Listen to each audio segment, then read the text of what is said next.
आज के इस देव ग्रुप एजुकेशन में कार्यक्रम में पधारे मुख्य अतिथि परम आदरणीय खेतरी के विधायक इंजीनियर धर्मपाल जी,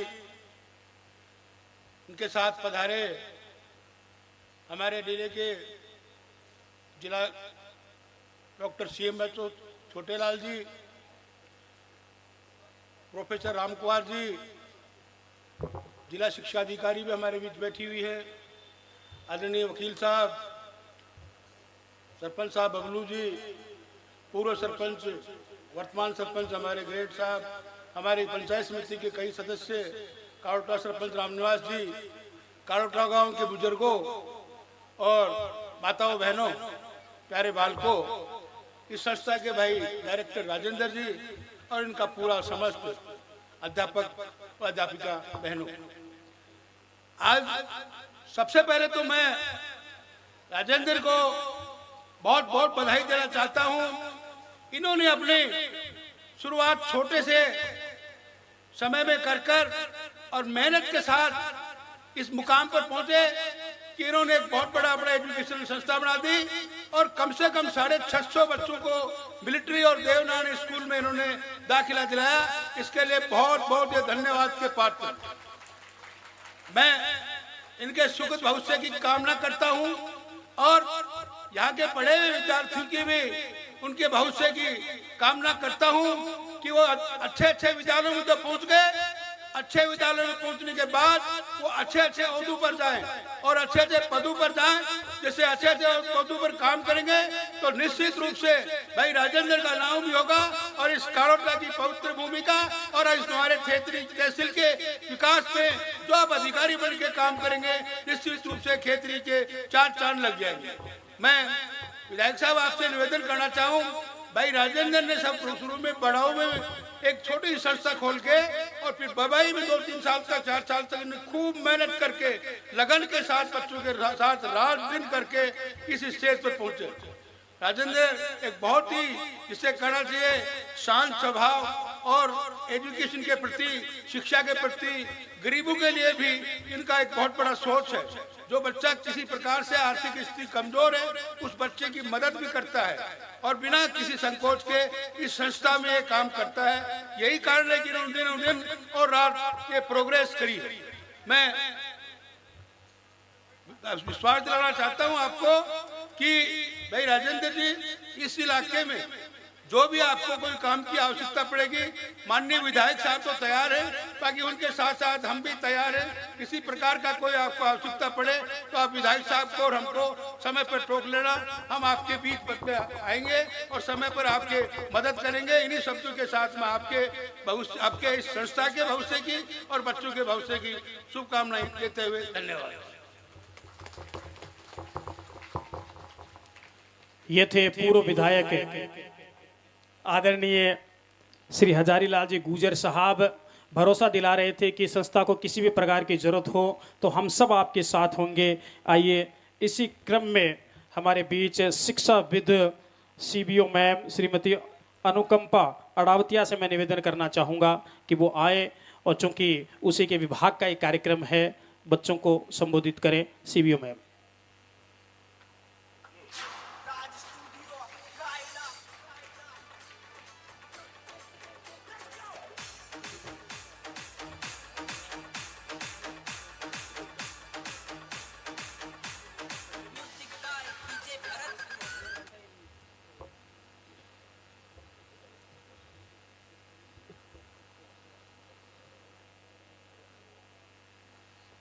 देव एजुकेशन ग्रुप के इस प्रतिभा सम्मान समारोह में उपस्थित हमारे मुख्य अतिथि के रूप में विधायक श्रीमान धर्मपाल जी गुर्जर और विभिन्न क्षेत्रों से पधारे हुए जनप्रतिनिधि, शिक्षा से जुड़े हुए विभिन्न पदाधिकारी और इस कालोटा गांव के पधारे हुए महानुभाव, मेरे सामने बहुत सारी महिलाएं भी विराजमान हैं, तो सभी मेरी माताएं और बहनों और इस देवनारायण एजुकेशन ग्रुप के संस्थापक श्री राजेंद्र जी और इनका पूरा स्टाफ और इनके सानिध्य में पुष्पित पल्लवित हो रहे ये हमारे देश का भविष्य, प्यारे प्यारे बच्चों, सभी को मैं सीबीओ खेतड़ी होने के नाते आपका स्वागत करती हूँ, अभिनंदन करती हूँ। और इस एजुकेशन ग्रुप के निदेशक हैं राजेंद्र जी, उनको बहुत बहुत धन्यवाद ज्ञापित करती हूँ कि इस क्षेत्र को उन्होंने ऐसे 52 होनहार बच्चे तैयार किए हैं जो देव नारायण योजना के अंतर्गत विभिन्न क्षेत्रों में जाकर फ्री एजुकेशन प्राप्त करेंगे। धन्यवाद के पात्र हैं इन नौनिहालों के अभिभावक, जिन्होंने अपने नौनिहालों को, छोटे छोटे बच्चों को इस संस्था को समर्पित किया। उन्होंने इन पर विश्वास किया और इस संस्था के निदेशक हैं, इस संस्था के जितने भी कार्यकर्ता हैं, शिक्षक हैं, उन्होंने उनका विश्वास कायम रखा और इन बच्चों को निखारा। 600 से प्लस इन्होंने ऐसे बच्चे यहाँ तैयार किए हैं जो विभिन्न योजनाओं में एडमिशन ले चुके हैं। पुनः मैं इन राजेंद्र जी का बहुत बहुत धन्यवाद ज्ञापित करती हूँ कि इन्होंने मुझे यहाँ पर आमंत्रित किया और मुझे जो सम्मान दिया उसकी मैं आभारी हूँ। पुनः सभी का बहुत बहुत धन्यवाद, आभार। जय हिंद, जय भारत।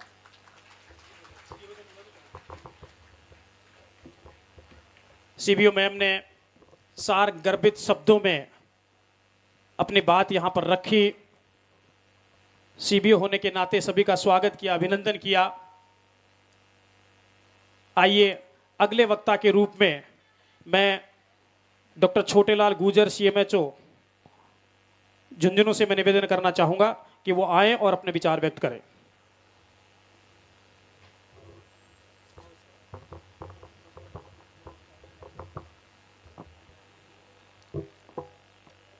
आज डीपीएस स्कूल कालोटा के सम्मान समारोह में सम्मानित मंच पर विराजमान खेतरी के लोकप्रिय विधायक श्री इंजीनियर धर्मपाल गुर्जर जी, खेतरी के पूर्व विधायक श्री हजारीलाल जी, रोहतास एडवोकेट जी मानवता से बबलू अवाना जी, रामस्वरूप श्राधना जी पूर्व एबीओ,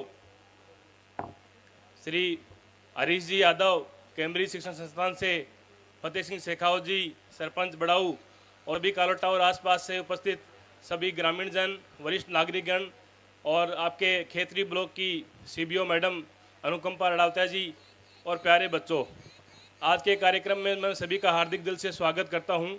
जैसा कि अभी पूर्व वक्ताओं ने बताया है कि डीपीएस ने पिछले काफ़ी सालों में 600 के आसपास विद्यार्थियों को तैयार किया है। मैं डीपीएस के कार्यक्रम में 5-6 साल पहले भी आया था।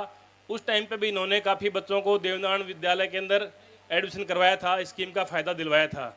आज भी बता रहे हैं कि 50-52 बच्चों के आसपास देवनारायण स्कीम का फ़ायदा लोगों को मिल सके। इस मौके पे मैं सर्वप्रथम कर्नल किरोड़ी सिंह बैंसला जी को याद करना चाहूँगा कि आप यहाँ पे मंचासीन लोग हैं, वो अधिकतर लोग गाँवों से बिलोंग करते हैं और सभी ने बहुत सारी मेहनत की है। जो प्यारे बच्चे यहाँ पे विराजमान हैं, मैं आपसे आग्रह करना चाहूँगा कि आप भी अगर मेहनत करें, कोशिश करें, पूरी तैयारी करें तो आप बेहतर कर सकते हैं। मैं बताना ये समय बहुत ही महत्वपूर्ण है। अगर आपने इन 4-5 सालों में मेहनत कर ली तो ये आपकी ज़िंदगी बना देगा। आप लाइफ टाइम इसको याद रखोगे, पूरी ज़िंदगी भर आप अच्छे से खुशहाल रहोगे। ये ज़रूरी नहीं कि बहुत सारे लोग हैं वो डॉक्टर बन जाएं, इंजीनियर बन जाएं या दूसरे अधिकारी बन जाएं या सभी सरकारी नौकरी लग जाएं। आप जिस भी क्षेत्र में काम करें, चाहे खेलकूद में काम करें, चाहे शिक्षा के क्षेत्र में काम करें या अन्य कोई भी क्षेत्र में आप काम करें, जहाँ भी काम करें पूरा मन लगा के करें। अगर आपने पूरे मन से काम किया है तो बिल्कुल आपका काम निखरेगा। मैं देखना चाहूँगा बहुत सारे लोग कृषि के क्षेत्र में हों, चाहे आर्मी के अंदर हों, बहुत सारे लोग बहुत अच्छी मेहनत करते हैं। अगर हम झुंझुनू से निकलते हैं तो सीथल के आसपास एक बेरों का बाग आता है। आसपास जो भी जाता है वो बाग में जरूर एक बार गाड़ी रोकता है कि इसके बेर बहुत प्रसिद्ध हैं। आसपास के 40-50 गाँव के लोग हैं उस बेरों वालों को जानते हैं। तो मैं आपसे आग्रह करना चाहूँगा जिस भी क्षेत्र में आप लोग जाएं, जहाँ भी जाना चाहें, उसके लिए पूरा मन से आप लोग कोशिश करें ताकि आप अच्छा ग्रहण कर सकें। दूसरा, मैं मेडिकल डिपार्टमेंट का अधिकारी होने के नाते यहाँ पे 1-2 चीज़ें आपसे रखना चाहूँगा।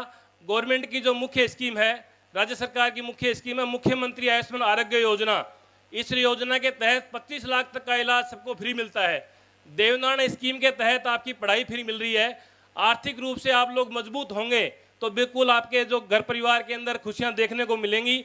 इस स्कीम के तहत जो भी इसमें वंचित लोग हैं वो इसमें अगर रजिस्ट्रेशन करवा लेते हैं तो आपका 25 लाख तक का सारा इलाज बिल्कुल फ्री कराया जाएगा। जो हमारे ज़िले के सारे सरकारी हॉस्पिटल्स के अंदर CSC या उससे जो भी ऊपर के हॉस्पिटल हैं, उपजिला अस्पताल है, जिला अस्पताल है, उनके अंदर ये स्कीम लागू है। इसके साथ साथ में बाकी जो 42 प्राइवेट हॉस्पिटल हैं, जिले के जितने भी बड़े हॉस्पिटल हैं, उनके अंदर ये स्कीम लागू है। आप लोग फ़ायदा उठाएं। लगभग 2000 तरह की बीमारियां हैं, उनका इलाज बिल्कुल फ्री मिलता है।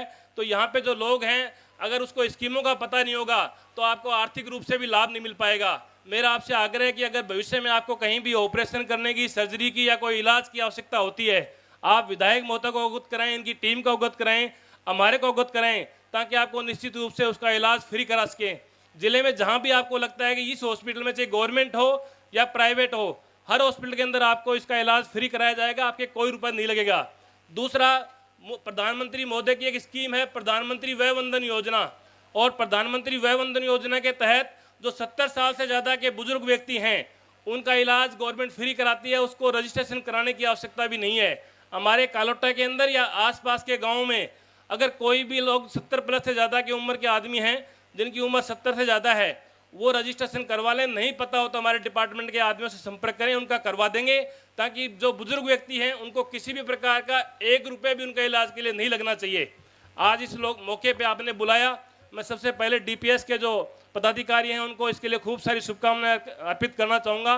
साथ में बताना चाहूँगा कि बहुत सारे बच्चे हैं, तैयारी करते हैं, किसी कारण से रह जाते हैं, जो रह गए वो अगले साल और अच्छी तैयारी करें। मैदान जंग में घुड़सवार गिरते हैं, मैदान जंग में घुड़सवार गिरते हैं, वो क्या खाक गिरेंगे जो घुटनों के बल चलते हैं। मेरा आपसे आग्रह है कि जो लोग इसमें रह गए वो कोशिश ज़रूर करें, कोशिश करने से सफलता ज़रूर मिलेगी। इस साल जो इसमें रिजल्ट अच्छा नहीं ले पाए वो बच्चे तैयारी करें, अगले साल और अच्छा बेहतर कर पाएंगे। आज आपने इस मौके पे बुलाया, मान सम्मान दिया, उसके लिए बहुत बहुत धन्यवाद, साधुवाद। जय हिंद, जय भारत। बहुत बहुत धन्यवाद CMHO साहब। अभी 3 व्यक्तियों के भाषण हुए, पूर्व विधायक साहब के, CBO मैम के और CMHO साहब के।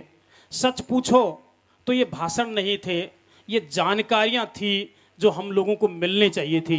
एक बार जोरदार तालियां इनके लिए बजाइए।